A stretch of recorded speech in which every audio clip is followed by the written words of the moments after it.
30 years or so, this is what I've been doing, and I've been researching severally and publishing severally. But now I teach at Berkeley Graduate University in Texas, and I teach, again, teach conflict resolution. I mean, you can imagine that. But I also teach law and ethics, and under conflict resolution, I mean, so I teach peace building, and I teach organizational and business dispute resolution. And of course, Berkeley is a great school. I welcome you to come take your master's or PhDs there. We'll be very happy to see you. So, Abiola, I think I've done justice. You should have done this. So it's okay. I'm happy to. I think it sounds a lot better, coming from you. So without further ado, thank you so much. You see, you guys, sorry, I'm supposed to stop saying you guys. It's something I need to stop. So you can see that we are in good hands. And so let me just ask a question, sir. Professor or doctor, which one do you prefer? Well, as you like. But I'm a professor. So okay, so prof is fine. But better to just say Jide. I think I'm very happy since we are friends. And I don't really I don't okay. mind. Okay, that's I will try, but I think professor is kind of is what I'm what I'm sticking to. So professor, so I have read chapter 1, and I have the book with me. So if you see me looking sideways, I'm looking at the book. So chapter 1 says, actually, you know what? Let me just go to the. I think I sent out a link for the book. Is there anyone who has read the book here? Please, could you raise your hands or thumbs up virtually if there's anyone who's read the book? Professor, not you. You wrote the book. Is there anyone? Okay, well, no. So chapter 1 says, what is wrong with conflict? Right. So, and I have a poll, but my poll, I guess I'll put up the poll. I would appreciate it if everyone takes part in it. Let me see if I can figure out how to do that. Okay, here we go. I am launching the poll. Just 3 questions. So can you see the poll? Yes. Thumbs up or hands up if you can see the poll. Great, thank you. So from chapter 1 says, what is wrong with conflict? So my takeaways from that book are that conflict, from that chapter rather, is that conflict itself is not necessarily bad.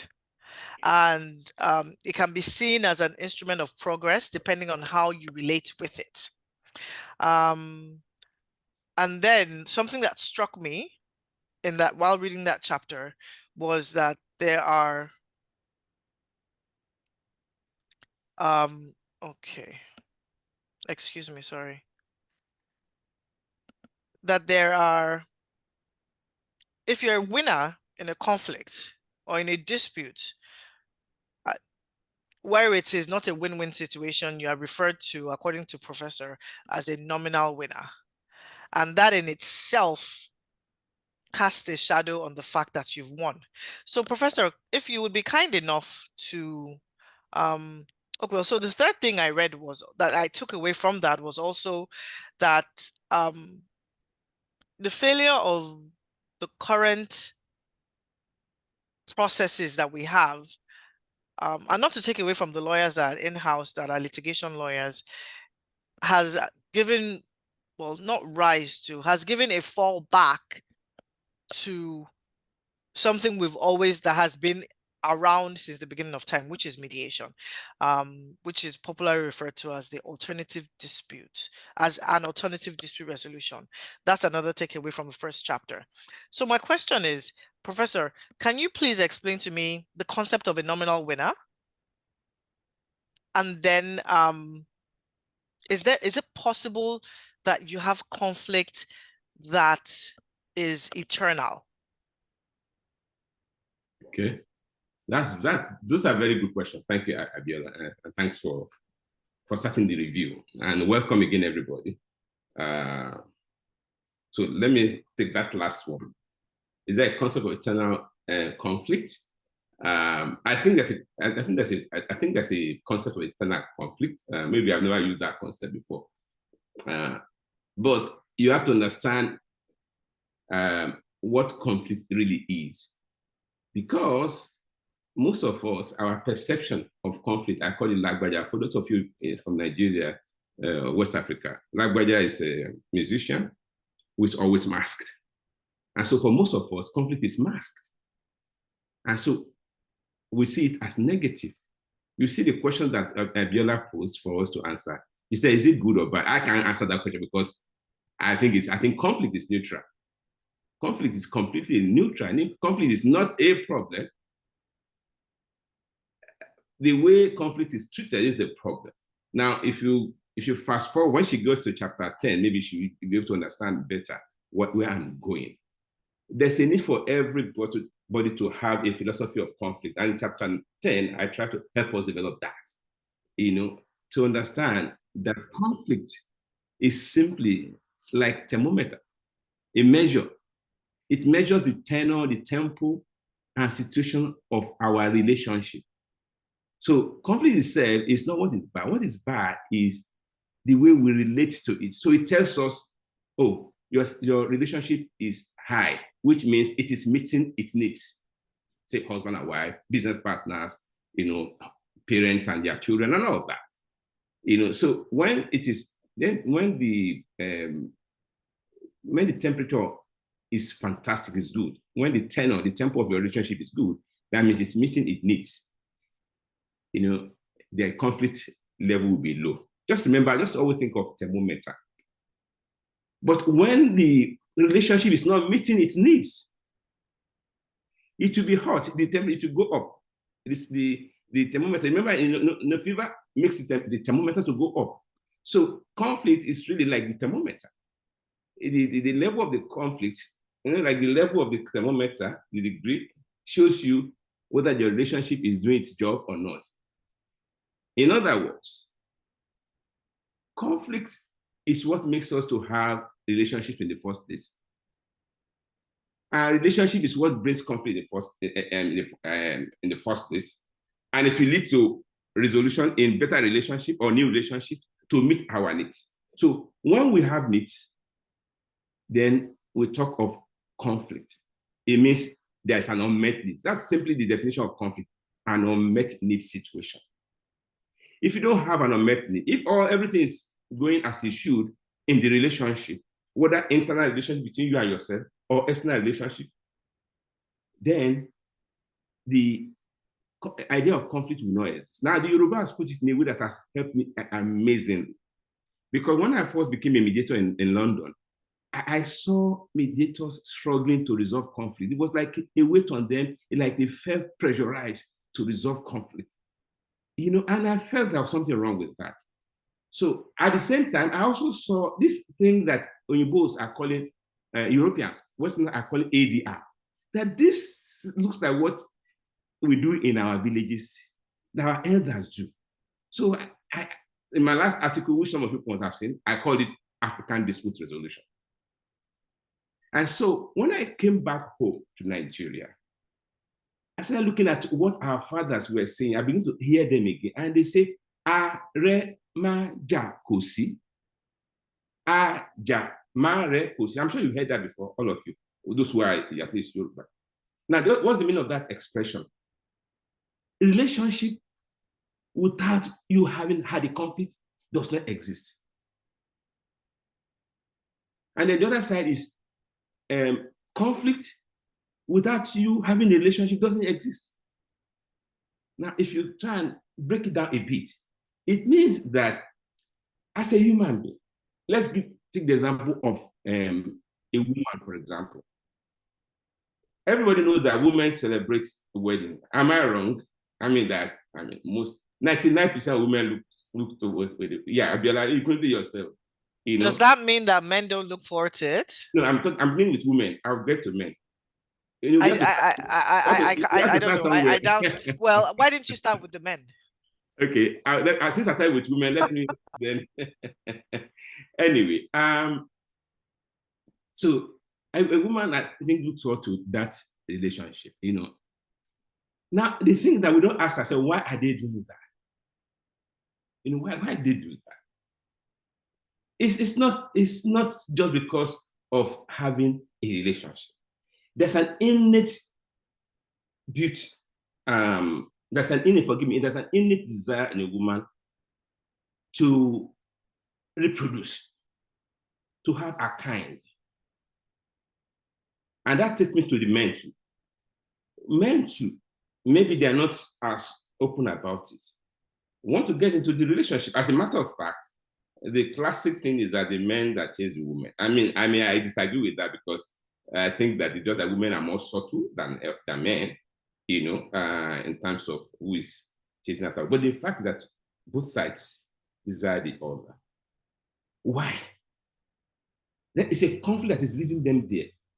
A conflict leads the woman to want the man, and a conflict leads the man to want the woman. And then at the end, a relationship is created. What is that conflict? The example of the woman may be desire for love, desire for children. For the men, I think the fact that we may not think about our needs, but I think that for the men, it's similar. You want to have your kind, you want to reproduce. So now, as long as you are alone, this is the conflict. Now, as long as you are alone, that internal conflict remains. You're not at ease, you're not at peace. The same for both sides. Now, when you connect, what happens? That conflict is resolved. That's why Yoruba say, Are majakosi. Relationship without a conflict doesn't exist. We enter into a relationship to meet an unmet need. Now, that's just between man and woman. It could be between parents and children. It could be between business partners. It could be between nations. In chapter 10, I listed several situations of people that are in conflict. And I asked a question, and I do that every workshop I do. If it was here, I would have asked you. Now look at all these situations of conflict. Look at them closely. Look at these parties. These parties in conflict. These peers in conflict. Look at them one by one. Look at them closely. Not as if there's a conflict, but look at them. Sit back and look at them. Husband and wife, mother and daughter, father and son, in-laws, your landlord and yourself, the business partners, one nation and the other. And I ask people, what do you see in those peers, all of those peers? And after looking here and there, we all come to the fact that people in conflict are people in a relationship. It's inevitable. If there's no relationship, whether you see it or not, you will not have a conflict. Sorry, if you look at people in conflict closely, you will see that it's a relationship. Each is a relationship. I've talked about what leads to relationship. Trying to meet a need leads to relationship. But the other part is, now that you have this relationship, beautiful marriage, beautiful wedding, wonderful, is it true that after some time, maybe even the evening of the wedding, for example, they have a conflict? Yes. And that's where the issue of eternal conflict you talked about. There will always be conflict. Now, when you see that every time you have conflict as a bad thing, then you misunderstand the meaning of conflict. You are seeing conflict as the problem, and you are seeing the other person as the problem. No, that's not the issue. The issue is that conflict is telling you our relationship needs to go to the next level. We need to make bigger cakes. Maybe a company, for example, is not meeting its financial economy. Let's think about how we can make these companies bigger to provide for our staff and all that. So that's what conflict is. And like I said, conflict is telling us there is an unmet need. There's an unmet need. You guys work on it. Now, if the thermometer tells you your temperature is going up, or it's going too low, it's getting too cold, and you break the thermometer, does that take away the problem? Does that meet your need? No. So that's it. Now, you also asked about the concept of nominal winner. So once you understand the meaning of conflict, that conflict is a situation, of unmet needs in a relationship. Once you understand that philosophy, that conflict is a situation of unmet need in a relationship. Once you understand that, then you understand what this person meant when he said, even if you win in a conflict, you are still a loser. Why? That person is in a relationship with you. Even if you kill them, you are still the loser. You are alive, but you are the loser. You know, your wife is having issues with you. Your husband has a conflict with you, and you kill her, or you beat her, or you maim her, or you do whatever you do. You are a loser. You are a loser. Because that is the person that is there to help you meet that need. And the need doesn't go. The need doesn't go. Your mate doesn't go. So what you need is look at it and resolve it. In a way that is, you meet party A's need, party B's need, either in negotiation or in mediation. And now, why does adjudication, arbitration, adjudication, litigation, why have they become failures? Because they are concepts that do not understand, that does not operate from the, that do not operate from that conceptual framework of the philosophy of conflict. That a conflict, when you see a conflict, you don't say guilty, damages, go and die. You know, what you do is look at what is it that the party needs and work around helping them to meet it. Adjudication doesn't do that. Arbitration doesn't do that. The parties come to you and say, decide for us who is right, who is wrong. Now, you were not there when the relationship started. Were you there? No, you're not there. And then I tell you to do, and then you give a judgment, you give a decision, and you pay damages. You kill the relationship. You kill the bird that laid the golden egg. Is it the bird, whatever lays golden eggs? So that is why they have failed. And that's why lawyers, don't forget, I came into into mediation, into ADR as a lawyer. I went there to study emerging law in globally, especially European law and all that. And then one of the emerging law at that time was ADR. ADR is not part of the law. So, I took it as my main research work in '95. And that's where all these books have come. So this book we are reading is 30 years old. Now, having come into it as a lawyer, I saw that it helps us in the court. And that is why it came into law. They saw that in this ADR, in mediation, it's a cure for all of us, those of us who are lawyers in this room today, we face it. It's a truth. You can have a case in court for 100 years. OD and Osafide. I'm not sure whether they have come to the end of OD or Osafide. When I was in law school, when I entered Ife about close to 40 years ago, I think the second year we're doing water landlord, or third year landlord in Ife. We're talking about OD or Osafide already. Wow. Now, the generation that did OD or Osafide in 1920 or whatever, also about 100 years ago, they are privacy on it. Now it will be maybe the third generation or fourth generation. Why? That fight in the court and arbitration is not the issue. Mm. There's a need in their relationship. Don't forget, people in conflict are people in relationship. Don't forget that. If you forget anything I said today, don't forget that people in conflict are people in relationship. And what has happened when you go to court and arbitration is that you have forgotten the relationship and you are chasing something else. You are chasing shadows. That's an arbitration I did as as I was specializing in AD, I was also specializing in arbitration. And I did arbitration about 28 years ago. And as if you feel uncomfortable. And I wrote the arbitral, I wrote the award. And of course, an award is a very short. You cannot upturn it except if you kind of impugn, maybe the arbitrator's character and all that. But you cannot appeal against an arbitration. So even though I was big man, I did this big banking dispute, up till now, I feel uncomfortable. And I ask myself, since you know ADR already, why didn't you ask the parties, come, let us discuss this thing? So since then, if I have an arbitration, I will first ask the parties, do you want to look at the possibility of resolving this amicably before I come down as the judge? Because the arbitrator is a judge, and I like what I want. Sometimes I'm not able to push that through. A number of times I've been able to do that so that we resolve the one that could be resolved amicably, and then the one that could not be resolved amicably, maybe 1 or 2 short of 10 I can then enter an award on that. One of the reasons why sometimes I'm not able to push that amicable agenda, ADR agenda, is that one of the arbitrators on the panel may not, maybe the chairman, the last arbitration I did, the chairman didn't kind of appreciate where I'm going for. Another application before that, the chairman understood quickly, and the party said, oh, help us to do mediation. And then if you can't resolve everything, let's come back to arbitration. You know, the way we are going, I'm not sure we're able to finish this review today, but it's okay. The last issue you raised is conflict is not, okay, I already answered that. Of course, conflict is not bad. Conflict is beautiful. Conflict is beautiful.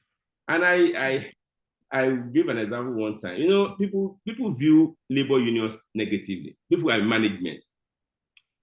And I've been special advisor in the federal government, and I've been a corporate, agency, legal advisor in an agency. And I joined the union. Head of legal inside union, yes, why do I join? I cannot see my back. I can't see my back. But wouldn't that be a conflict though? If you're an advisor and you're in the union, wouldn't that be a conflict of interest? That's the challenge. You see it. You are seeing it as if the union and me are opposed. It's the union that helped me to see my back. The union helped me to see the back. I'm able to understand what is going on because of the union. And because I'm one of them, what happens to our conflict quickly resolved. Got it. So it's like you were looking out from the in or in from the out. I'm looking at, yes, that way. So it gave you a 360 kind of all-round view. Yes. The only thing I couldn't have done, of course, was start asking to be president, you know. But if they are going to be elected next union, they'll come to me if I endorse the previous president. I say, okay, well, this is the person I came out and I voted for. Okay, so thank you so much, Prof. Thank you so much. I would like for us to at least get to chapter 5 if we can't finish today. But there's a question, and I promised I was going to attend to everything in the chat.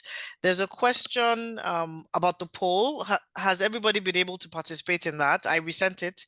There's a question from Chigozie, and it says, what do you think is really the foundational reason for your continual unease as to conducting arbitrations? Okay. I don't feel uneasy about conducting arbitration. You can see my appellation thing, my FCI app. I'm a fellow challenge of arbitration UK, so I'm right there at the top. So I don't feel unease. But you see next to FCI app, you see FICMC2, fellow institutional mediator. So I'm both a mediator and arbitrator. I'm just saying that when I did my first arbitration, I forgot to wear my mediation cap fully. Not that I didn't wear it. I did not wear it fully. I think the best arbitrator is also the best mediator. Even if you don't believe in what I believe in, that you should always look for what the law says that we can, even though they're in arbitration, you can help them, you can point them. They have the opportunity to resolve that issue amicably. That's what the law says, ACA, Arbitration and Conciliation Act. I'm sure the new law says the same thing. I've not read it up to that. I'm sure it says the same thing. You know. So what I'm saying is that even if you don't want to go to mediation at all, even if you don't want to advise the parties to go to mediation, there are two parts of an arbitration. There's a preliminary hearing. Sorry, preliminary meeting. Forgive me, preliminary meeting, not hearing. Preliminary meeting, which is very, very big. And then there's a hearing. If you are not a good mediator, your preliminary meeting where you decide the procedure will be a disaster. Why? You have to move the parties away as a mediator, not as an arbitrator, not as a judge. You have to move the parties to agree to the procedure. I know there's several things on that procedural list, several things. And that is why, so when you are writing your order for direction, your first order for direction, you begin by saying, by the consensus of the parties. How do you get to consensus without using ADR as an arbitrator? Look, I know what the law says. I mean, there's a lot, and that was also driving my head as in my first that banking arbitration I did in 95, 96. I was following the law and looking only a little bit at me at the area of mediation. And the law allows me. In fact, we said it will be a document-only arbitration. Now, if you know the law, can the parties do anything? The parties that are fighting, they can't oppose that. And so the law says if the parties are not opposing, you get away with it. I'm not saying they will not always oppose, but I'm just saying that if you know the law very well, that's when you can drive them towards that fight. And in the end, even the parties that win may not be happy, like in that case. Okay, Abiola, back to you. I hope I answered your question, my sister. Your sister was Chigozie, right? Yes. Chigozie, does that answer your question? You can unmute. Okay. Thank you. Okay, great. Thank you. There are no other comments or questions in there. Okay, so we go to chapter 2. And chapter 2 says, what is mediation? I think you have kind of answered that question as part of what you had spoken to earlier. So my takeaways from that chapter 2 is that the power, during a mediation, the power remains with the parties, as opposed to any, third party, the parties in the mediation. And then from the chapter 2, the second takeaway is that it's important to note that mediation doesn't kill parties' legitimate positions, but it emphasizes the foundation of their position and seeks for a way to end the conflict. The key features of mediation is that parties do not give away their power to decide the outcome, which means the mediator is basically a facilitator who eases the conversation. Would you say, sir, that there is a best strategy in mediation, during a mediation process? That's my first question. And then how do you, as a mediator, the word that comes to me is excavate. I don't know why, but how do you get to the root of the issue? Very good. Very good. Is that your last question? Yes. Okay. Yes. Very good question, Viola. I'm happy that you have eaten the book. Best strategy is your philosophy of conflict. That is the best strategy. Don't forget the philosophy of conflict. If you are doing mediation, not voodoo. If what you are doing is true mediation, not voodoo mediation, never throw away, no matter how heated the environment is. Because sometimes parties can confuse you. Now, Yorubas, they say, because we have some issues, misunderstanding, the person that used to sing, carry roses to you and sing poems to you and read poems to you, is not talking to you in Proverbs. A bad mediator will be fooled. Sorry, sir. Sorry to interject, but for those who are non-Yoruba speaking, yes, I understand what that means, right? Yes. But there are some of us who are not Yoruba speaking. So can you? Well, I interpreted it. I just interpreted it. No. I could you read? Could you take that again? Okay, please? I said Yorubas say Ijalode Lorindowe. It's because we have a misunderstanding that you are no longer talking to me in poetry. Directly. I'm interpreting directly, then I will come to, you're no longer singing to me, talking to me lovingly. You are now talking to me in Proverbs. Got it. Thank you. Okay. A good mediator does not forget that these people in conflict are people in a relationship.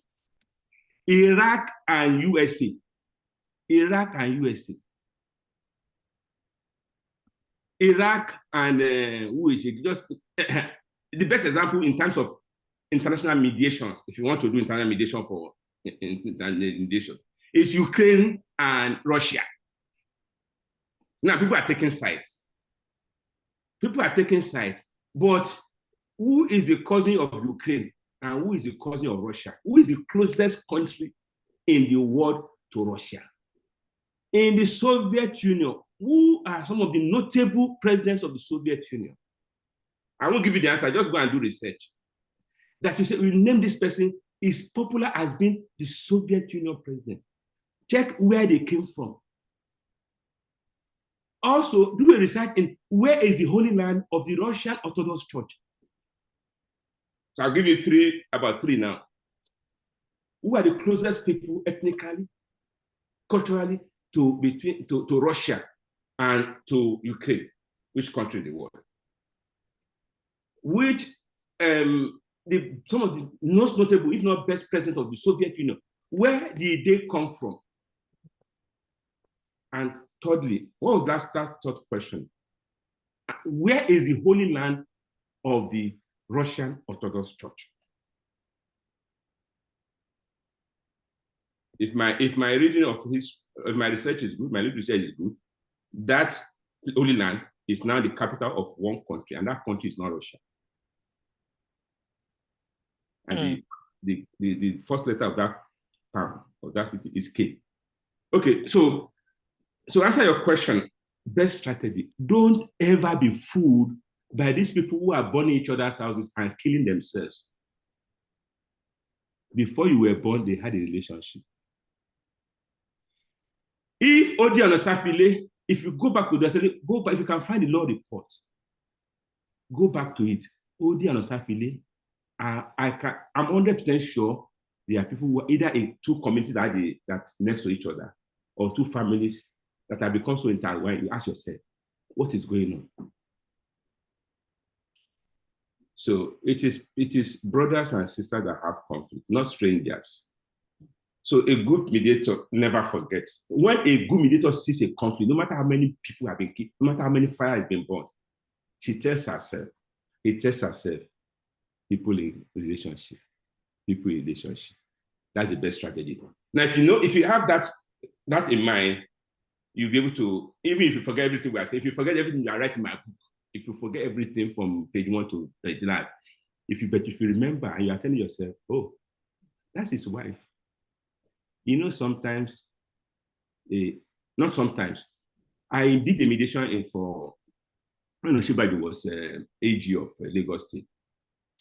I used to, between 1999 and 2007, I was the person that trained and certified through corporate mediators. My organization, the one I set up in 1995, Lagos State mediators.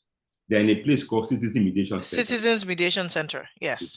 And it's on the ground floor of Ministry of Justice Alausa. That was a long time ago, yes. 1999.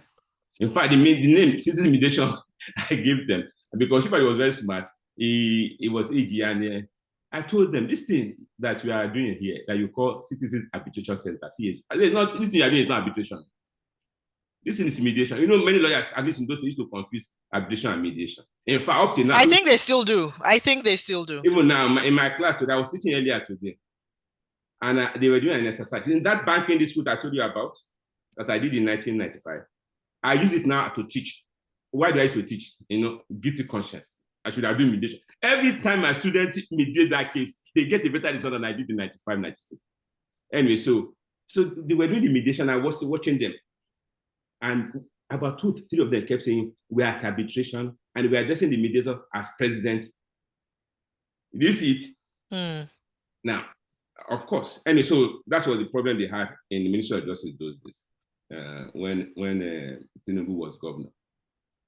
So I said, if you remember very well, both the governor, Tinubu, and they called meeting, they called experts to discuss how they were going to run their government. So that's how I came in. On the Oshimbajo side, the Ministry of Justice.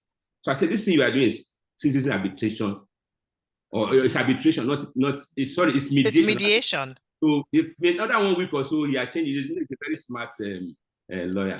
He has changed it to Citizen Mediation Center. That's how the name came about.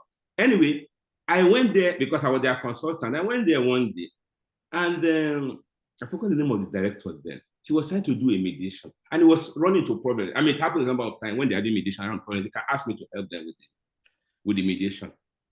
So 2 things happened. The first one is not as important. When I tried to turn to help with the mediation, I saw that the husband, it was a marital dispute. The husband was looking, he was kind of acting funny, like he wasn't interested. So I just left them because they were not right for my intervention. I don't go to where I'm not celebrated. So I left. After some time, it became amenable to mediation. So I came into the mediation. Now, guess you. Now I want us to get, because I know you can guess what was happening. What I am almost certain of is that if they had gone home together that day, that man would have killed that woman. Why? He used to throw hammer at his wife. Hammer can sorry, sir. I have a question here. So when you, sorry to interject, but there's a point I have discussed with people time and time again. So you had just mentioned that there was a point where the mediation was not ready. Yes. Right. So at that point, what do? You can do two things. You can do two things. There's a mission I did for you. I mentioned their name because it was all over the news. They were trying to appreciate us for resolving the conflict. Those of you who are young, remember in the 1990s, AIT and its group of bankers had this dirty dispute. They were running each other down in the public. Big conflict. So we invited them to the mediation center, and when they came, no, they did not come. Only one was coming. That's the point that's relevant to Abiola's question.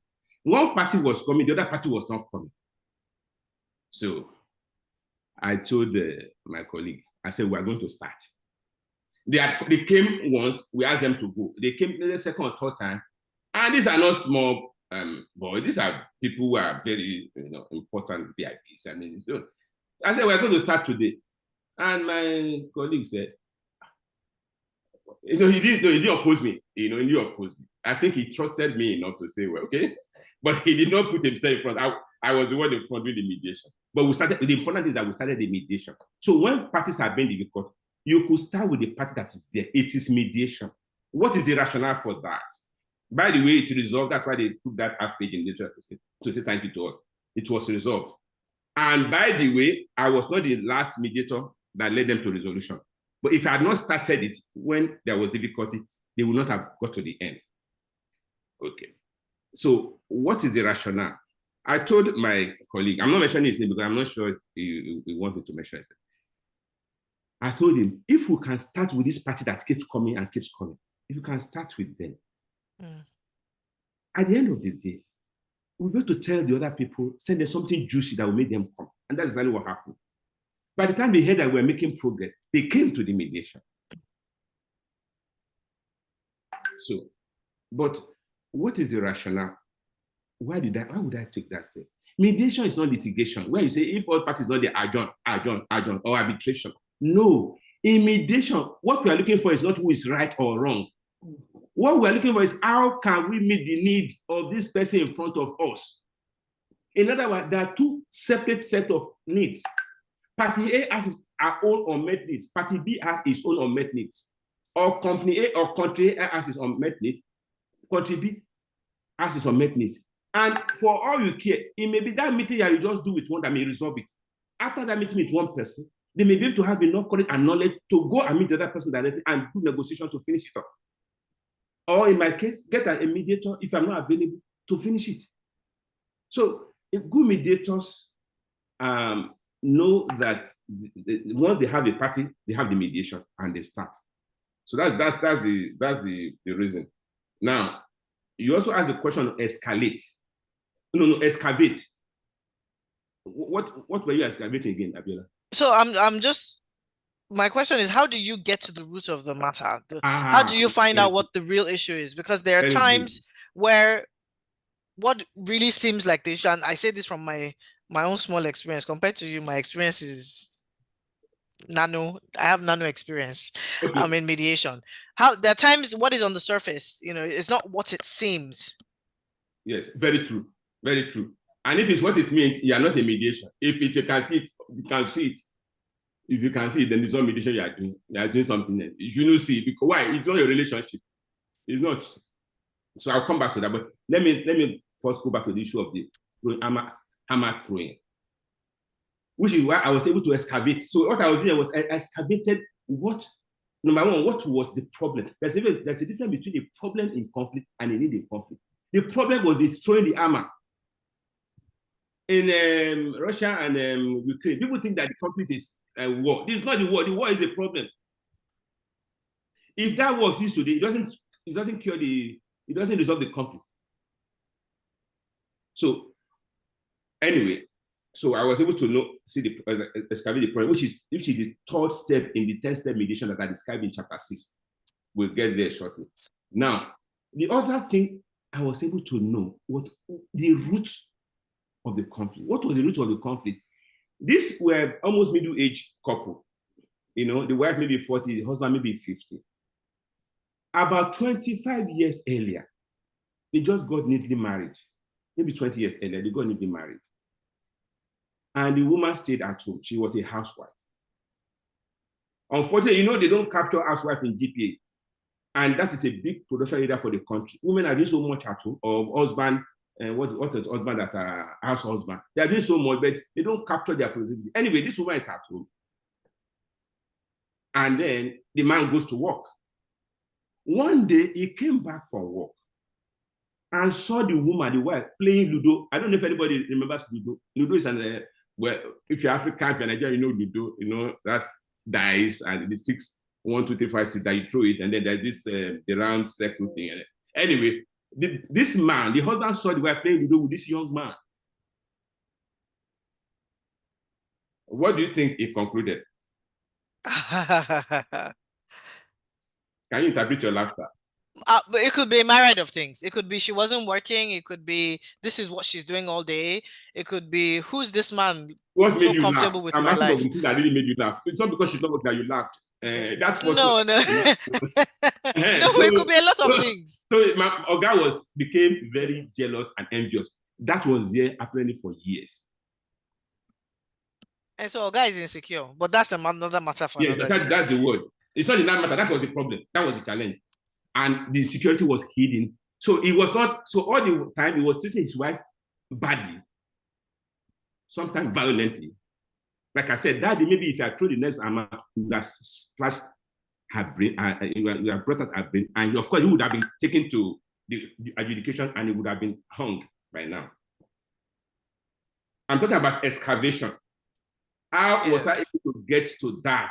By the way, they left that day holding hands, and that man that didn't like me at first became very good friends. He was so grateful and happy. I think I remember them holding hands, not kissing, but holding hands to leave the mediation room. Now, so how am I able to excavate? That is not, number one, it's back to what I said. Know that in front of you are not people that you are judging, looking for who is right, who is wrong. You know, people see two parties, prostitutes, they have conflict and come to your mediation. If you are not a smart mediator, you start looking at them with evil eyes. The basis of their relationship is that constitution. What is your own? You are not a priest, you are not a confessor, you are not even an arbiter or a judge. Why don't you face your problem? Your duty, why they are paying you? They are paying you, even if, although if it is free, like in one of, I was telling you about this one in Alausa, is free. Whether it's free or not, somebody is paying you as a mediator. Okay, why don't you face the reason why you are being paid or why you are doing a voluntary, which is to discover what are the unmet needs. Abiola, what you are excavating for is the unmet needs. All those grandstanding they are doing, each of them has an unmet need, including that big company that is in where we can, they are not big nothing. If they were too big, they will not be in relationship with that people that is their client and their customer, that guy, that woman, that family as their customer. So what I recognize that it may be a challenge trying to excavate, but if you don't start on the note that I am not here as a judge or as an arbiter, I'm here to understand what unmet needs is driving this conflict. Because as long as those unmet needs are not excavated, to use Abiola's, the new words she has just taught me, if you don't excavate those unmet needs, even if they tell you they sign, even if they sign and go home, tomorrow they are coming back. Why? At the depth, which is why she used excavation. At the depth of all conflict is an unmet need or a set of unmet needs. So how do I excavate? Number one, Going from the premise that I'm facing people who have a relationship and not looking at the fire and the brimstone and the hammerstone. I listen to them. Can I ask everybody to touch their ears? Free your two hands. And please remove if you can remove your your video, this thing. If you can remove this video you are using to cover. It will not realize the people that are using video to cover their face. Let me see your face, Remy and Isaac and Samuel, at least for a second. Very good. Thank you, Chigozie. Now I want you to touch your beautiful ears. Just show love to your beautiful ears for the first time. Real love. I did that. Yeah, thank you. Very good. Isaac, I can't see your face, but it's okay. I believe you are obeying me. I want to caress your ears. They are the most beautiful. For a mediator, your ears are the most beautiful structure you have. The most beautiful thing. Okay, now move down, caress it down to the, that's a place at the bottom. It's called lobe. Abiola, English woman. It's lobe. Now touch your lobe. It's soft. It's a soft part of your ear. With your two hands, please. Touch your, if you are not driving. With your two hands. Yes, Biola, your two hands. Your two hands. Very good. Now pinch it and draw blood. It's very painful. Now, if it's not painful, Uchi goes, he did not pinch. If you truly pinch, blood will not come, but you will feel the pain like if blood is going to come out. Now, you clap for yourself. Okay, so as far as I'm concerned, you are now initiated into mediation. Mediation starts in the ears. But, this is a big but. When I say draw blood, were you just touching your ears or touching something more internal?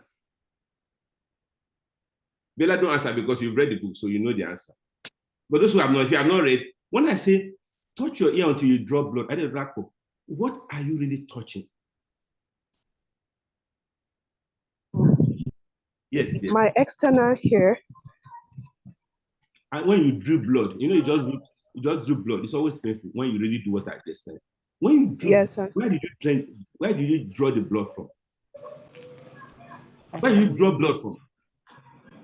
Draw blood. It's only one place in your heart, so don't start thinking, no. It's only one place. Where do you draw blood from? Where do you draw blood from? Where does your blood come from? My vein. I don't know. I'm finding it difficult to understand the question. I say, where do you draw blood from? Not your vein is the channel, but it's a place where you are drawing it from. We wait for you, Mrs. My heart. Good. Can you clap for Mrs. Yemi? This is like, why didn't bring my Kenyan chinis? I would have given it to you. Thank you, sir. What you were doing by drawing blood from your ear, yes, thank you, Chigozie, for doing it again. You were trying to touch your heart. Say I touch my heart.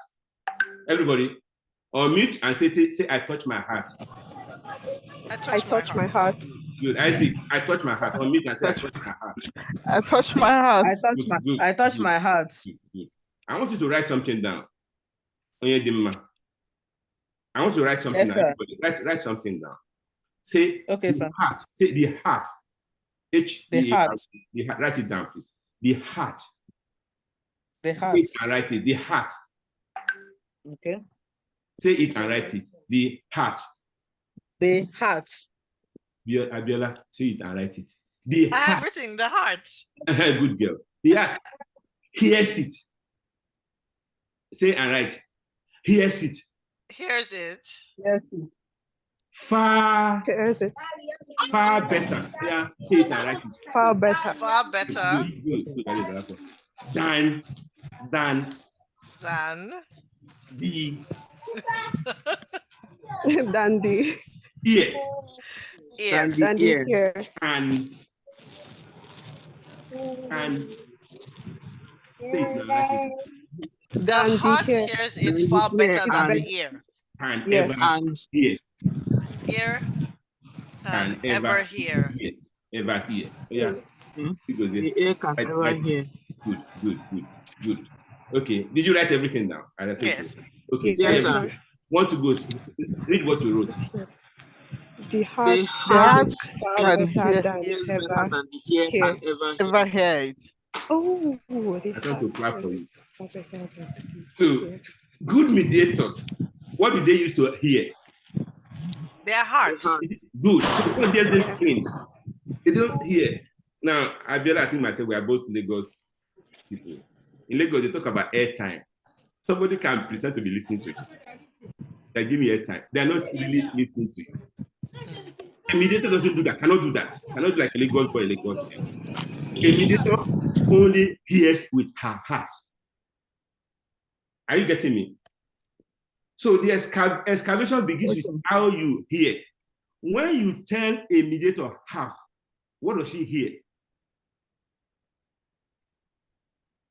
When you tell the mediator half, what does the mediator hear? The whole. Full. Full. Because the heart hears it far better than the ear can ever hear. If somebody is only giving you ear time or air time, whatever, at best, they will hear the half or part of the half. But what you are really communicating, because when you are in conflict, don't forget, if the conflict has turned to this guy now talking in Proverbs to the wife instead of the way he used to talk. He used to say Afro-Ginaya. Now she say, I don't even know their father's house again. You know, we don't even know where they came from. And if you say turn it Yoruba, then she's now saying Oloshi, Ololuburuku. Sweetheart is not Oloshi, Ololuburuku. Now, if you don't know what I've said, that's your homework. Go and find out the meaning. So basically, the mediator, especially at the beginning, they don't know you. They just engage you to be. They went to Alausa and they told the director of Citizen Mediation Center. No, they call it human citizen rights, or the director of mediation center. Say, go to that mediator's room. You don't know this mediator from Adam, like that guy that used to throw hammer at his. He didn't know me, so I now can understand why he was feeling. Who is this young man? You know. So at the beginning, they have to be talking to you small, half. But because that day, for example, I had ears that hear because it's my heart that really hears. I'm able to excavate. So that's the beginning of excavation. Because not everything. Now, who is a mediator? A mediator is what Yoruba call Omoluabi. Omoluabi. Now, the Yorubas, they say Aboro. That's of Omoluabi. When you are speaking to Omoluabi, aka mediator, you speak to them in half. If you want to clap, you're like, clap. Don't do this one. You know, you can clap. When he gets inside her, it becomes full. But the secret of Omoluabi, what's the secret of Omoluabi? That the heart. What did you write down? The heart. No, you don't only heart. You wrote this. The heart hears it far better than the ear can ever hear. You're not the only one in the class now. Others should talk. Sorry, please unmute. The heart hears it far better than the ear can ever hear. Happy. Thank you very much. Thank you very much. So that's the first level. The second secret of excavation, especially when you notice that these people, they are talking this half. Even though your heart is listening to them, break them into two groups. Do what is called caucusing. You tell one party, please wait, let me go talk to your colleague or partner or wife, if you still remember it's a wife. Now, what's the beauty of that? Immediately you separate them. This person that mouth was tied, immediately is just alone with you. Because he has read your body chemistry. She knows that this person is a good mediator. Now, she doesn't know what the meaning of good mediator is, but I'm talking about instinctively, they know who they can talk to, who is a professional mediator. They begin to talk without you even asking them anything in that caucus, because just you and them, they trust. Of course, you cannot abuse that. That's why the other key to excavation, or the other tool for excavation, is confidentiality. You can't get home, you go say, and then before your husband greets you, say, Daddy, do you know what happened? I did a mediation today, you know, yeah, that professor, you know, he has a conflict. You will not believe it. That is son, yes. Now, I may not have seen you doing pillowcase on my case with your husband, but if you're like that, your secret will be out. Because parties are constantly, I think, reading our body language. They will see I'm a boy in you. I'm a boy. The meaning of I'm a boy is storyteller, gossip, They see this person. I know. Very good, very good. You may not know. I know you are a Lagos woman. Others may not know. I may not know. So instinctively, they know this person, I cannot trust them with my secrets. They may trust you the first day. By the time you go to your husband and tell him all the story of me and my son, you come back, your body language will change because you are itching for more story. Being a village headmaster's companion. Anyway, so that is the fourth secret for excavation. I hope you are getting it. So it's not really the last one I want to mention. The last one I want to mention is courtesy. So there's hearing with the heart, which is empathy, empathic listening. There's learning to close your mouth, shut your mouth appropriately. A mediator should not be talkative, should not be a gossip. But the third one, I call them ground rules actually. You can call them ground rules for excavation if you want.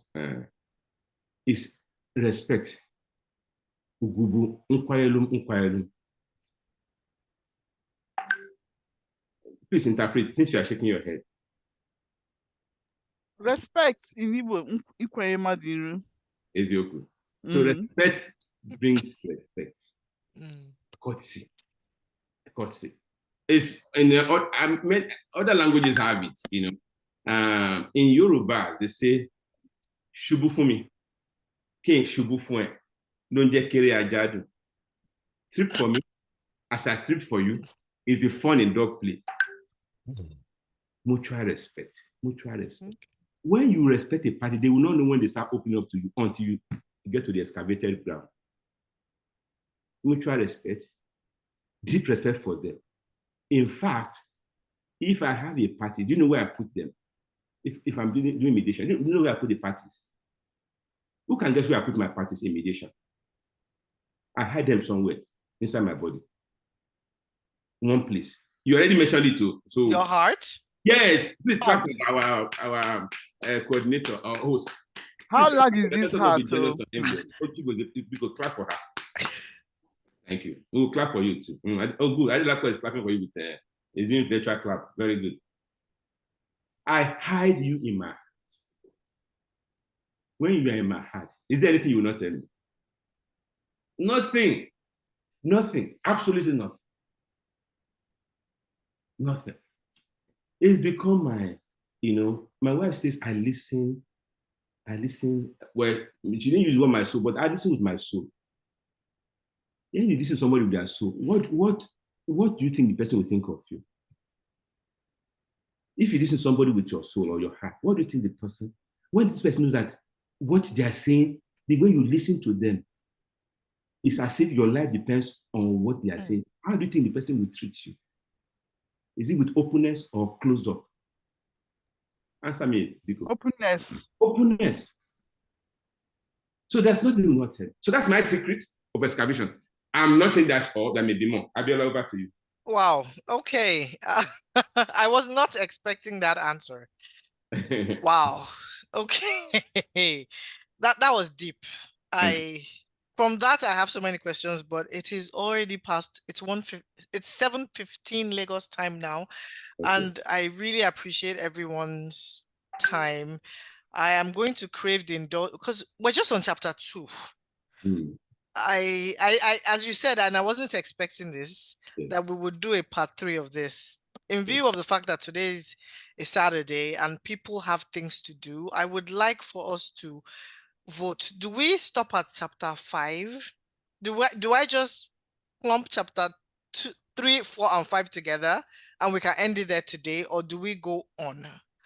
I am very respectful of people's time, and I know this was supposed to be like an hour and a half.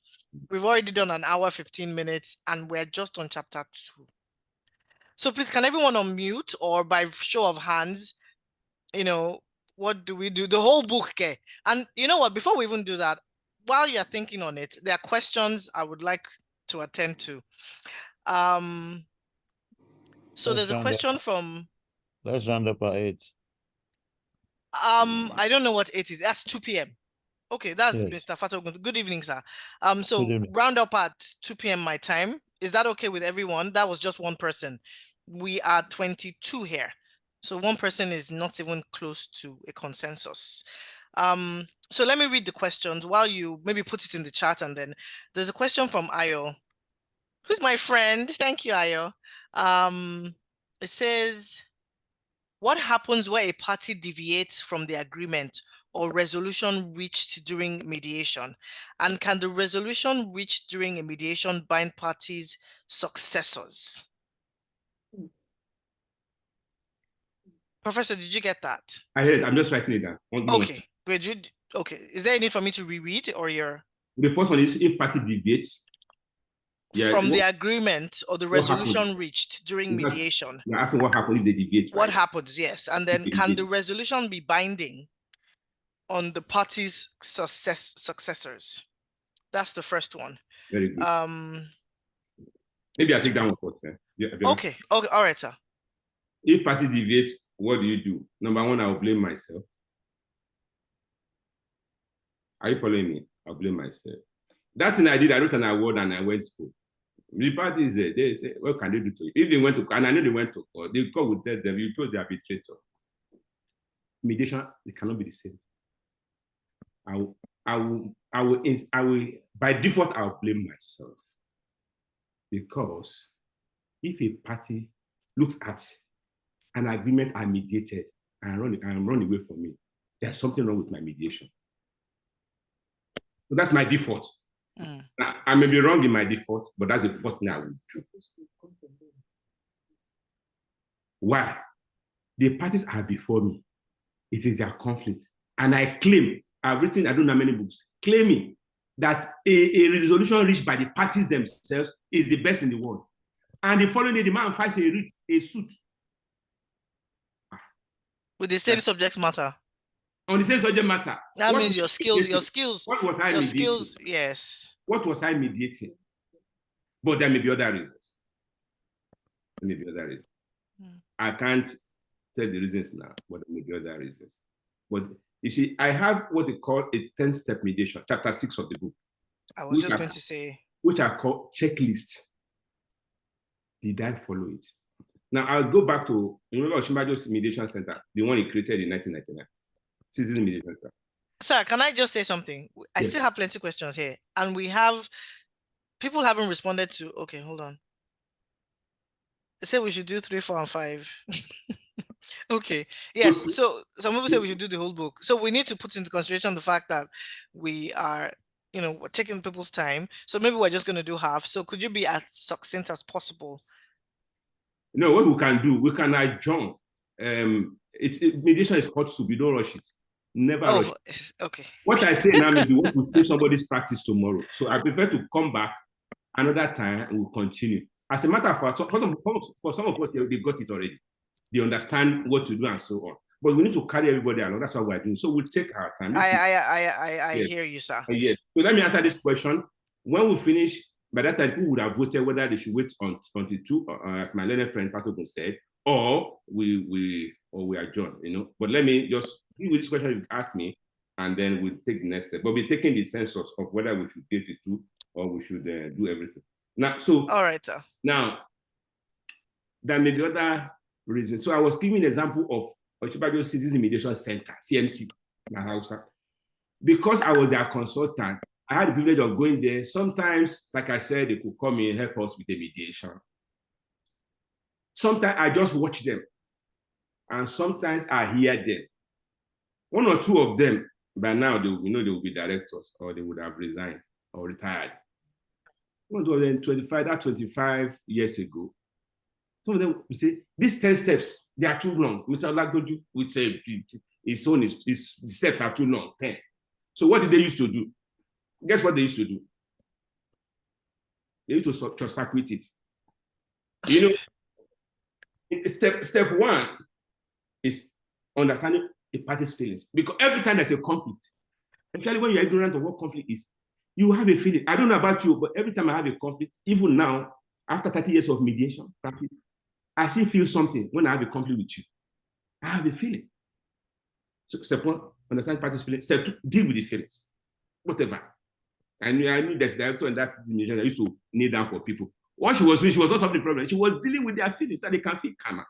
Then understand the problem. Understand the problem that the man is throwing hammer. That doesn't resolve the conflict. The next is understand your unmet needs. What is this man's unmet needs? What is this woman's unmet needs? Then step 5, ask yourself a specific question. How can this need be met? Need one question. Need two questions. Need 3. If there are 3 needs, 3 questions. Step 6, brainstorm on each of those questions one by one. Brainstorm for options. They're not the solution. We're seeing step 6, we're going to take. Step 7, some of the options that they are coming out may be friendly. You know how much I like Abiola. You're not telling me to tell Abiola because you're having a conflict with her. Tell your friend if she has an attitude problem. I will not tell her I will never tell Abiola she has an attitude problem. Never, never, never. Even not even in my dreams. She's the one that brought me to meet you, and I'll go and tell her because you're having a conflict with her tomorrow. And because of your blue club issue. To tell your friend, not your friend. I will not tell her. As a good mediator, I will rephrase it. But I can't tell Biola, it will be looking so sweet. She will not know that she was insulted. He didn't want to insult her, but you know it's options, so anything can come. So one question that may be 100 options. Then I go to step 8. Look at those options, including the beautiful ones, because the fact that they are beautiful, they may be poison. My mother, when I was a kid, they didn't have all these things they put inside sugar. This medicine, we have malaria. I'm sure they have put malaria medicine. I'm sure it's in this. I'm sure that Nivaquin is inside sugar now. They've put everything in sugar. In the 60s and 70s, my mother did not have sugar-coated Nivaquin. But she had amala. And she's very good at making a wedu with fish. So she will put the Nivaquin inside. Well, of course, I wouldn't have known. I could guess because she was just praising me in my language. So I should have suspected. And you open your mouth. What she's putting in my mouth is that Nivaquin inside, deep inside amala, wrapped in ewedu, surrounded with begiri. There's a fish on it that you cannot resist. And you may have a and the mother that is smiling at you. What's my mother doing? Step 8. Give the option a human face. Make them look good. And if a woman mediator, if you don't know what you do, look at Bella and she's looking so beautiful. Bella is beautiful, I mean, by default, but I know she's done some things to her face today. That's step 8. You make it up, make it look good. And then before you go to step 9, step 7 is making it look good. Step 8 is when you do reality testing. This beautiful looking thing, will it work? Reality testing. Somebody is so broke, everybody knows this guy is broke. And at the mediation, she tells you as a mediator, tell the other side, I'll give them $1 million. And the foolish mediator, you stand up to go and tell the other party, they'll give you $1 million. Somebody who doesn't have shishi in their pocket, who doesn't have penny, or whatever you say in your country, who doesn't have a penny or cent in America. And that tells you go and tell somebody, it is not realistic. That option is realistic. And in any case, don't forget our step 6, we brought up 100 options. Why can't you go to another option to see the one that will work? Why must you try in this one that will not work? Then you go to step 9, offer. Then step 10, of course, acceptance. Now, what used to happen sometimes in the mediation center, some of my students, my ex-students, because by that time they would have been certified, I would have trained them very well. They know the 10 steps. In any case, or the director tell them, these 10 steps, put it on your door. So as you are doing mediation, behind the party, you can follow the steps one by one. Some of them used to say short circuiting. So what happened? 1 or 2 times, I go to watch their mediation. And I see a mediation. Thank you, my little friend, SAN Adio. She liked my mother's amala. Now, that's in the chat, but just focus on me. Now, I will not name the guy who I remember that comes to my mind now. 1 or 2 times, I will see him, he's doing as if he's telling himself, I'm now at step 9. What is step 9? Offer. And then suddenly you will not imagine the parties blew up on his face. When I see that, I know that he did not take step 1. Why? They are trying to share circle. Let's look for this. Sometimes the parties may be pushing you. Careful. Be careful. Because that's what the Bible called agboye. And agboye cannot happen without the foundation of cool temper. If you've not cooled their temper, especially people who look very calm, those people that look very calm, there are people that are very more cautious with too.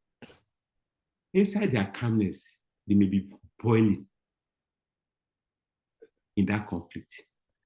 As you go meet up, don't show circle, don't say, Bella doesn't talk. She does, but I will not make that. No, Bella has feelings. This Bella has feelings, deep feelings, very, very deep feelings. So I will take the steps. What I'm trying to say is I will take my 10 steps, even if you take, you see what you did today now? We're in step 2. You say, hey, let us go. I say, no, I'll prefer to adjourn. Because why would I be a professor of conflict resolution and then you leave my room, this webinar, and then you're going to be doing voodoo mediation? What did I teach you? So this man, I'm always calling his name. His name begins with S. Don't call his name. Oh, this thing is recorded. Though I'm not there. Oh. And there are plenty lawyers there that don't have the spirit of mediation. That can I know better than to call the name. Okay. So anyway, he would have to now go back because those people would refuse to sign. You know, they sign, I think they call it memo or whatever they used to call it. Abiola, you worked in that place before. I think the memo they sign or the agreement. Memorandum, yeah, agreement, yes. Consent. They will not sign. They will not sign. Somebody that are blown in your face, they will not sign. Minutes of settlement. Yes, it's the settlement agreement. Do you see it? Whereas if he had taken the step, now it may mean taking 1 hour or 2 hours. Mediation settle, a lot of mediation settle there, which is to their credit, maybe like 80% or 90%. You know. So instead of even if you have to take 1 day in mediation, why don't you appreciate that than 10 years in court? Odi and Osafide, assuming they listen to one elder, or they could listen to one elder, because the fact that an elder may not know some of these things you are knowing here. Assuming they are an elder, a wise elder in that village, who spoke to them, Odi Osafide will not be celebrating his 100th year anniversary this year. Probably more. Or at least thereabout. So now, can parties, so if they deviate, you go back to where you got it wrong. Go back to your first law. What did I do wrong? Did I respect the parties enough? You know, you will never see me as a proud person. You can't, because I'm a mediator. I've written, how many books? 50 books, yes. I've written in different areas. I've been in anthropology. I'm an anthropologist. I'm a peace scholar. I'm a mediator. I'm a lawyer. I'm a pastor. I will never be proud. Why? That my pride will short circuit a mediation. You know, so when you see me, I'm extremely respectful. Why? I need to excavate. But thank you for teaching me that word. I need to excavate your unmet need. Because if I need to excavate your unmet need, they can even tell me at that point, oh, pastor go, lawyer go, professor go, we can deal with it. Because what the parties are looking for, what you are selling to them is their unmet need. Sometimes they may not even see it. Or if they see, they may not know how to, work around option for resolving it. Because they don't know the 10 steps. It didn't come to Abiola's book club meeting. But sometimes they may see it. Oh, they may say, oh, we see that. I think we say, thank you very much. Now my wife, let's go home. Because some of the things we are going to do, based on this thing you are able to discover, you don't want to see it because it doesn't concern you. It's a private business and discussion in our room. Are you getting me? So that's it. Then can resolution be binding? The resolution in mediation is very, very binding. Same as a contract. It is a contract. But what could happen?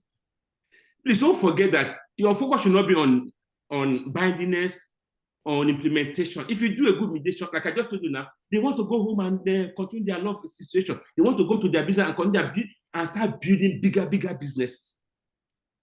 So focus on the process.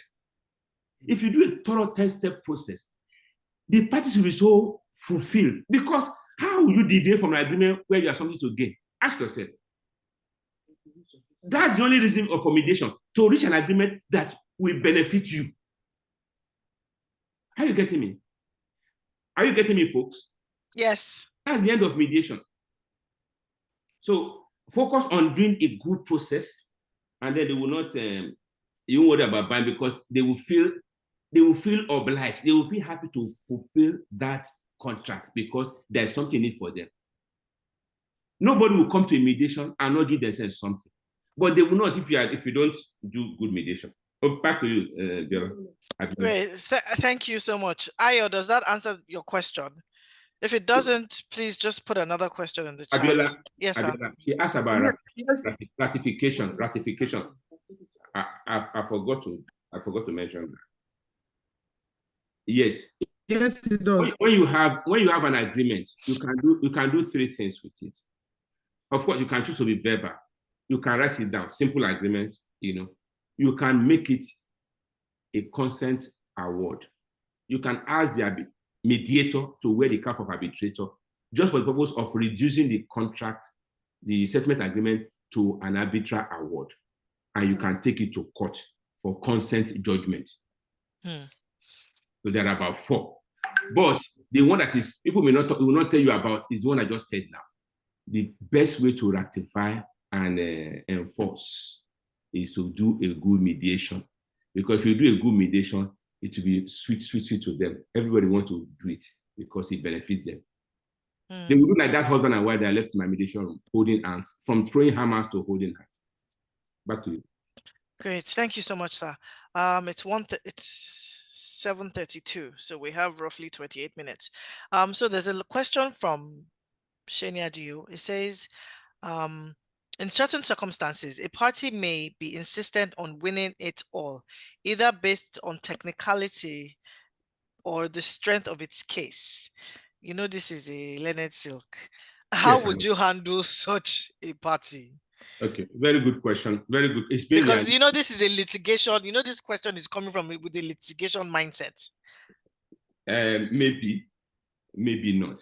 But okay. What's important is talking about difficult parties. See, people will hold on to their options and positions when you don't offer anything bigger, anything better.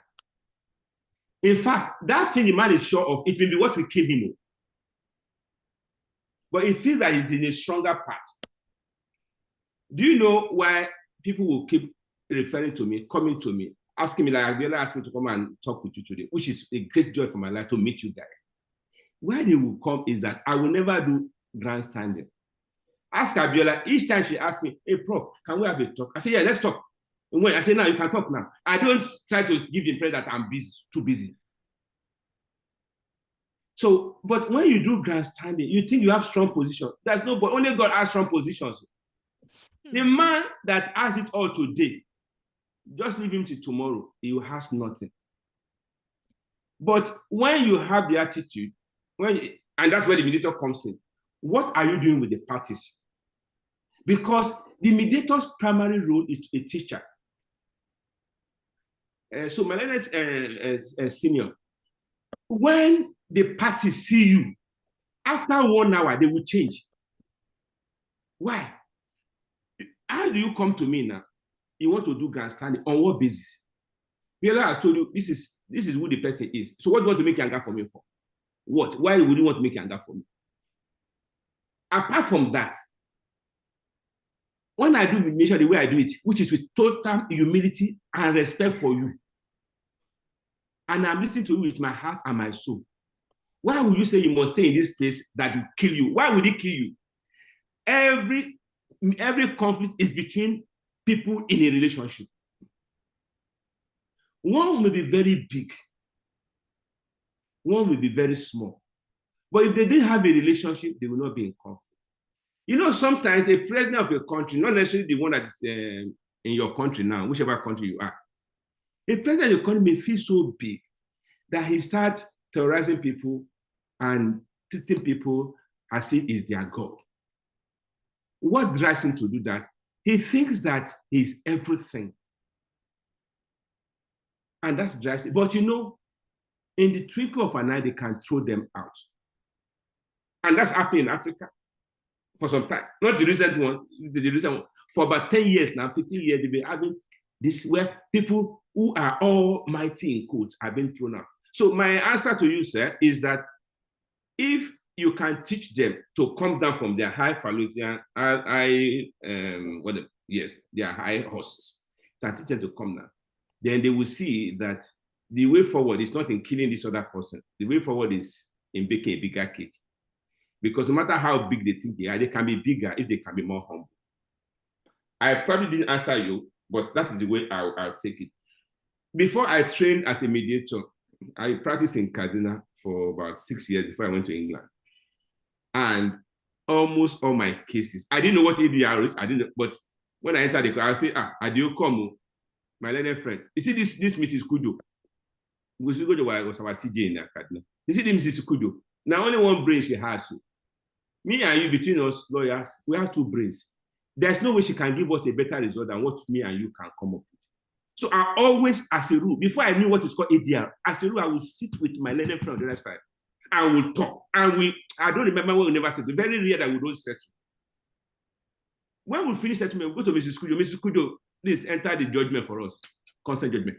No judge has never said, in my 36 years of practice, no judge has ever said, no, we will not enter consent judgment. What is their business? In fact, judges will be happy because you make their work easy. So the docket is lightened. Yeah, I'm trying to find a way to answer your question. NSC, you know, I know I may not have all the answers, but the principal thing is that you, if you are acting as a mediator, because this is a mediation question, it should be a mediation question. If I say as a mediation, please follow all the rules we've been discussing. Of course, read my book, and because we can't cover everything in 1 hour. Okay, so thank you so much. I hope that answers Mr. Dio's question. There is another question. Mr. Dio, does that answer your question? Thumbs up. I think yes. Okay, great. Thank you. There's another question on why. The question goes to something about why do you say contract is neutral? Sorry, conflict is neutral. It's from Chigozie. Chigozie, okay. I'm just going to ask again because she asked me before. Or maybe not her. Okay, but now again, what is conflict? Don't forget the definition. Conflict is a situation of unmet needs in a relationship. Conflict, if you don't write it before, write it down now. Because that's what you take to mediation. If you forget everything I say and remember this one, I'm telling you, you will do good mediation all the time. Conflict is a situation of unmet needs in a relationship. And I compared it to the thermometer. I said you cannot break your thermometer because it's showing you high temperature or too low temperature. It's just telling you what is going on. Our conflicts tell us our relationship needs healing. Our relationship needs augmentation. Our relationship needs to be more fruitful. Now, it's a difficult situation because sometimes we don't want to face this thing, but we have to face it. Because whether I like it or not, me and my wife will always be in this house. So why don't you face this unmet needs, which is why we're having our conflict, and address them, provide for them, so that the tree will be comfortable, the bed too will be comfortable. Okay, thank you so much. Chigozie, does that answer your question? Thank you so much. Thank you, sir. So there's a question here from Chigozie. It says, so with our traditionally entrenched practice of conflict resolution, why does it not work in long-running communal disputes like Ife and Modakeke, Umuleri and Aguleri conflicts in the Plateau region? Okay. My first answer is a question. Have you intervened, Chigozie, in one of them? Let's take the one that's near your village, Umuleri. No, I have not. Okay, so that's the thing. The length of a conflict is not the challenge. The challenge is, are there wise men? Are the wise elders alive or dead? Are they taking up their responsibility? I always compare a mediator to an old elderly person, a wise person. Now, you see, many times, people think they are doing mediation, but they're not doing mediation. For example, the kind of thing you are hearing today, if you ask somebody what is conflict, they'll tell you misunderstanding, disagreement. You understand? So even the basic thing you need, which is a proper definition of conflict, a proper philosophy of conflict, that conflict is a situation of unmet need. Finish. Unmet need. In fact, one word, unmet needs. Unmet needs defines conflict. If you don't go with that definition, when you go there, you'll be dancing to the left, dancing to the right, playing wise old man when you don't know nothing. Because the reason is that it is not that our tradition. So you go say you are wrong to say our tradition. Some of our traditional people are forgetting their tradition. They forget. You see, though my elders teach me, they say, what's it called? In other words, conflict is the engine of life. When our elders see conflict, do they take that philosophy there? Do they see that conflict as positive or negative? In any case, what you call conflict, is that really a conflict or a problem? Because what you are referring to, Chigozie, I'm sure, is that the fact they are killing themselves. Killing themselves is a problem. It's not the conflict. The conflict is your mental. So how many people learn to go back to the roots of Osafide? I'm using Odi and Osafide as an example because you can use that to describe Ife, Mudakeke, Aguleri and Amuleri, and all the other ones. Russia and Ukraine, America and Iraq. How many people take the patience to look at how many people have excavated to where it's coming from? Do you know that this one that has become a communal conflict may actually have been a conflict between one chief and another chief? Maybe one takes the other one's wife. And that become Aguleri, which is a whole city, and Aguleri city. Because people have taken side and they forgot what was at the roots of it, so that they can make the necessary amendment and correction. So the first thing is to please engage it. Now you have come to this room, that means you know how to do mediation, even from doing 2 chapters. So go back and begin to apply. Chigozie, what do you think? Thank you. I hear you, sir. Thank you. Okay, great. That is all. Those are all the questions. So we have roughly 17 minutes. I think the general consensus from what I read is for us to end at 8 o'clock Lagos time. Okay. Thank you so much, Professor. This has taken on another light for me. Thank you so much. Because this is part 2. We've done this before, but this has gone in a totally different direction. Thank you so much. So we are going to chapter 3 now. And I think we're probably going to stop at chapter 3. By the way, sorry, forgive me, Chigozie, to round up the answer. A tree does not make a forest. You know that. When they say a forest, not a tree. So when I say I've intervened, I'm just meaning you. I just mean you.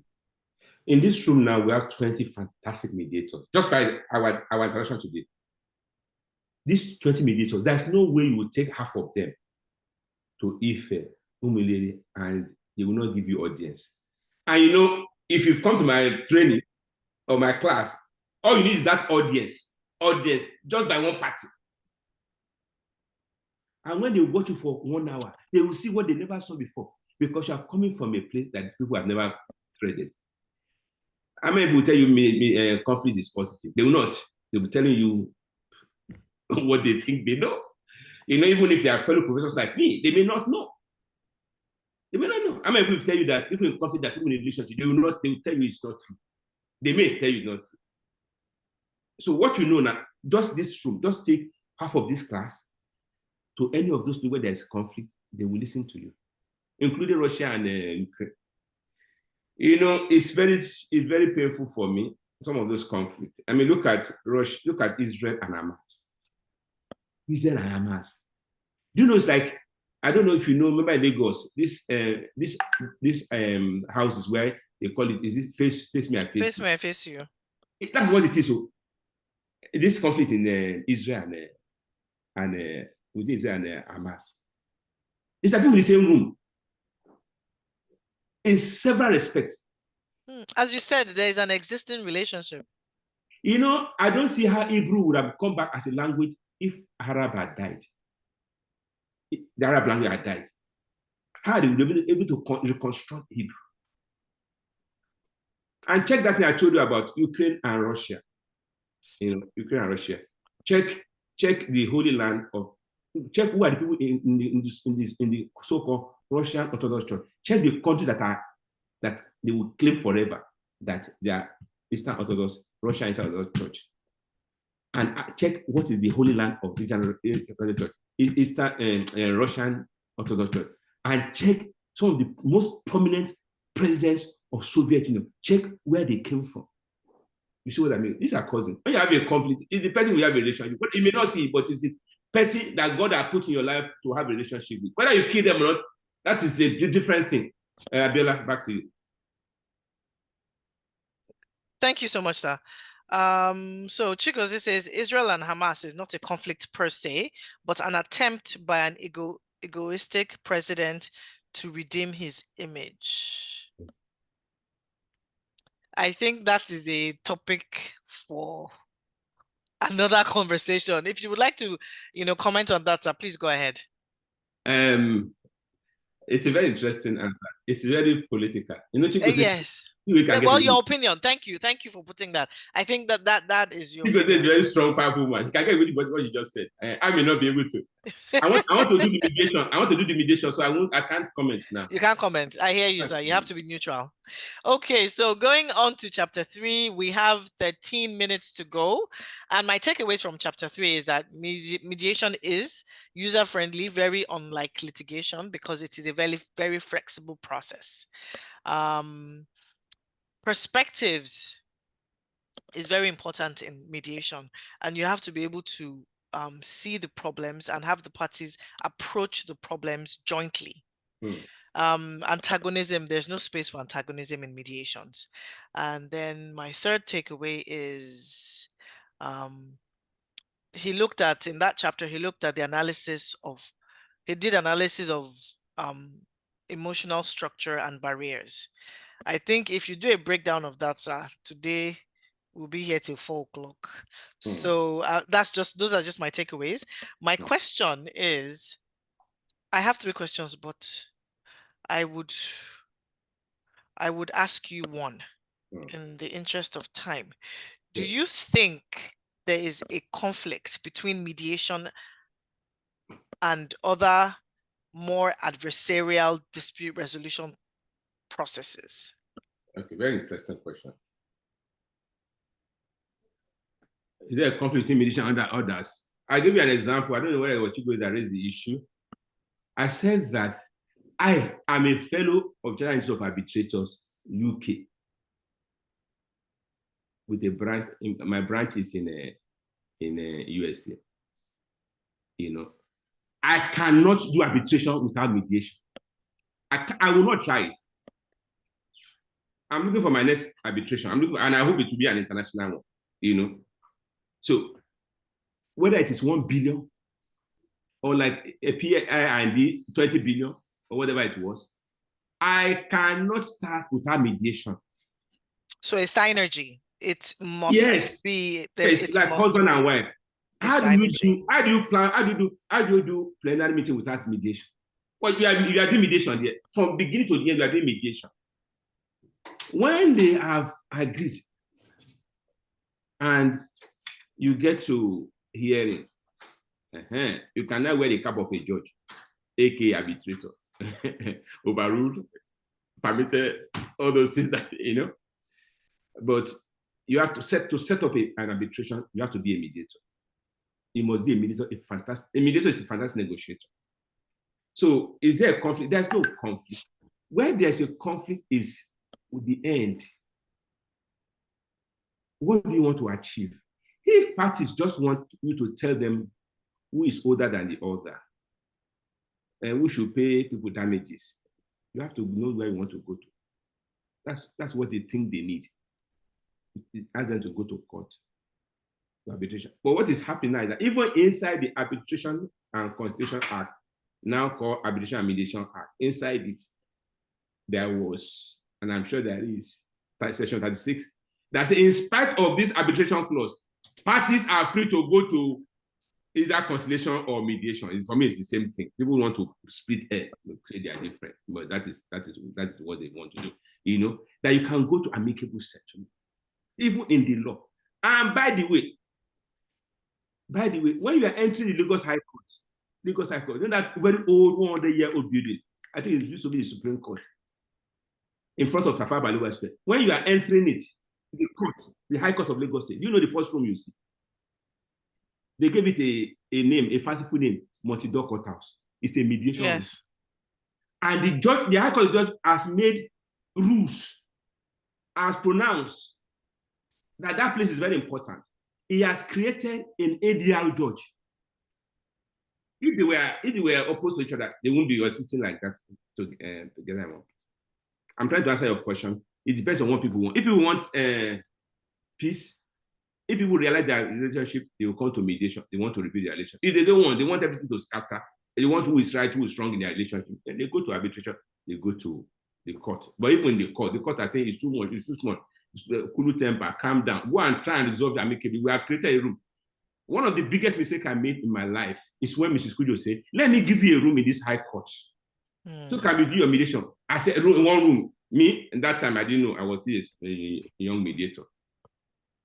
That would have been the first, now they call it multi-door courthouse. That would have been the first multi-door courthouse. I would not call it multi-door courthouse because I didn't know that expression multi-door courthouse. I would have called it a mediation room. Do you see it? So judges want, who are the chief in litigation, want mediation. So we cannot say they are opposed. I probably have not answered your question, but I've tried. Go ahead, please. Okay, so thank you so much, Prof. I am humbled. I have been enlightened, and we're just at chapter 3. So I'm just going to ask that we stop here today. You and I will have a conversation on when the next date will be. And I'm going to leave the door or the floor open. If anybody has any comments, any questions, we have 7 minutes. Thank you so much, sir. I do not take your time for granted. I do not take your contributions. I have learned so much in this past 2 hours. I am very grateful. Thank you so much. I'm also thankful to everyone who's joined, who's taking time out of their time to join and to learn with me. Thank you. Thank you so much. So if you have any questions, any comments, in the interest of time, we have 7 minutes. The floor is open. Kindly unmute yourself.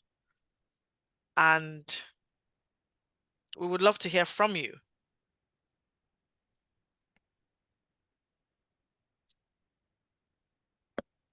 Chigozie, please unmute yourself. There's no need to raise your virtual hand. It's Thank you for this great opportunity. I just want to ask a pertinent, what I feel is a pertinent question. That we all come with our innate biases and all of that. I see that Prof over time has been able to handle his biases and moved up to the level of an effective mediator. If you are starting out as a mediator or arbitrator, what do you advise should be the steps for one to take to pare down, or I don't think you can ever completely do away with it, but pare down your innate biases that you don't even know could impact your perception of the parties or the case that they're coming into, So I think that's critical for me if I wanted to be an effective mediator. Yes. Very beautiful question. Very beautiful question. The first thing for me is for a mediator to always remember the philosophy of conflict. That when people have a conflict, it doesn't matter whether it's nations or couples or children, because we now also have peer group mediation where children mediate for me. It doesn't matter what level of conflict. When people have a conflict, it's because the relationship is suffering. Suffering from what? Suffering from one unmet need or the other. At political level, national, it doesn't matter. You see, when mediators forget that philosophy, then they start having issues. The second thing is for the mediator to know that she's not important. You are nothing. Why did they come to you?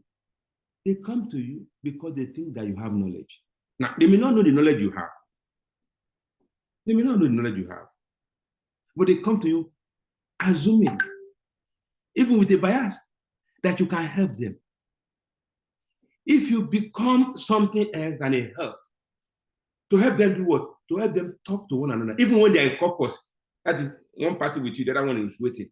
They are still talking to another. You are only a bridge. You are only a channel.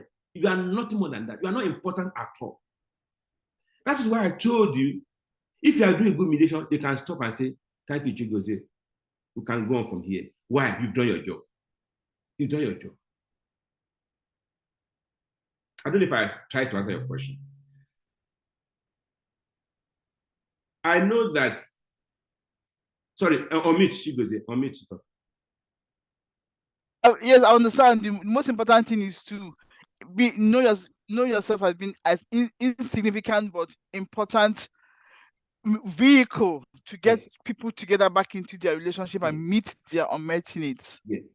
Yes. Thank you. Thank you. Thank you. Great. Thank you so much for that question, Chigozie, and the very appropriate answer. Thank you so much. So we have 3 minutes to round up. Thank you so much. Yes, sir. I have something to say. Yes, sir. I beg everybody. For example, senior SAN, I beg you, if this is all you learn, teach this to others. That's BOSAN, Body of Senior Advocate of Nigeria. Please ensure this thing, just little you've learned, don't go beyond what you've learned. Yes, I'm listening, sir. Okay. Tell them, go and read from, I refer them to my book, they can get it, there's e-copy. Yes. But I want to give them 1 hour or 30 minutes of introduction to ADR. If all you do for me, that would be great. So each of us, I'm just using the learner sick as an example. Each of us that is in this room, and everybody, please go back. Even if you don't come to Abiola's forum again, what you've learned today, please teach somebody. If you are too shy to teach people, teach your child. Teach your child. Now, I write for 4 sets of people. I write for scholars. Well, I don't have a choice. I'm a professor of computation. I have to write anyway so that I can be getting my daily bread. I write for professionals. A number of you are professionals. You're not professors, but professionals. I mean, lawyer, arbitrator, whatever you are doing, engineer, businessman. I write for them. I write for what's it called? I write for children. That's why my book is so simple. Simplest. I write for them. You know. And then I've forgotten the fourth group of people that I write. But it's for the whole spectrum of society so that you can improve. The reason is not just to improve people's practice or people's business, so that you can improve their lives. Somebody may be having issues, but they come out, they are smiling, they are looking happy, but they don't know what to do. They don't know what to do. That's your 30 minutes of mediation for them. You can provide it free, you can ask them to pay token, you can do anything you like. Those 30 minutes, it would change their lives forever. And when you change one life, you change many other lives. So that's what I want to say, Abiola. I want to say, I've seen a few of my friends, Samuel and Co. I'm very grateful. Thanks for coming. Over to you, Abiola. All right, it is 7:59. Thank you so much. I appreciate everyone, each and every member of this platform, everyone who's on this platform. Thank you so much. Professor, we are very grateful. I'm sure I'm saying this on behalf of everyone. Thank you for your time. Thank you for your contributions. Thank you for your questions. Okay, there's a hand raised. Rose Kana. I apologize if I'm not pronouncing your name properly. Can you unmute? Yes, good afternoon and good evening to us in Nigeria. Did you have a comment? Yes, we can hear you. Okay, it's just a comment to appreciate Prof for his time and this very important illumination on the book. I just want to say thank you, Prof, for always being available to share your insight, to share your experience, and to model some of us that are coming after you. Just to say thank you, sir. We appreciate you. That's so sweet. I appreciate it too. Thank you. Thank you. And okay. I think you are from, I think you are the head of Settlement Apps, right? Am I right? Yes, Chairman Governing Council. Yes, sir. Yes, so you're my boss. You are my boss, sir. I bow, I tremble. Angela, I see you. If I don't see, I will recognize you. Please forgive me. My friends are here also. Abiola, back to you. All right, we're done. Thank you so much. I think everybody has my contacts.